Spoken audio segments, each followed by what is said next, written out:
अस्सलाम वालेकुम नाज़रीन, मैं हूँ फातिमा मेहर। चलते हैं आज की अहम खबरों की तरफ। चित्राल रिपोर्ट करते हैं हमारे ब्यूरो चीफ शबीर अहमद की। चित्राल स्काउट्स ने आइडियल्स क्लब दरोज के तावन से डिफेंडर्स ऑफ चित्राल फुटबॉल और क्रिकेट चैंपियनशिप का कामयाब इनेकाद किया, जिसमें चित्राल और गीर की 16 फुटबॉल टीमों और 15 क्रिकेट टीमों ने हिस्सा लिया। चैंपियनशिप का आगाज चित्राल के मशहूर कर्नल मुराद फुटबॉल स्टेडियम और कैप्टन अजमल शहीद क्रिकेट स्टेडियम में हुआ, जहां खिलाड़ियों ने शानदार खेल का मुजाहरा किया।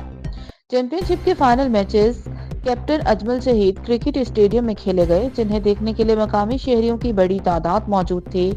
इस शानदार इवेंट में commandant Chitral scouts colonel Bilal Javed ने बतौर मेहमान खसूसी शिरकत की। फातह टीमों को ट्रॉफियों और नकद इनामात से नवाजा। इस इवेंट में खसूसी तौर पर शोहदा के अहले खाना को मदऊ किया गया था, जिन्हें शील्ड्स और नकद इनामात दिए गए। इस मौके पर शोहदा की कुर्बानियों को खराज तहसीन पेश किया गया और इनके अहले खाना की इज्जत अफजाई की गई।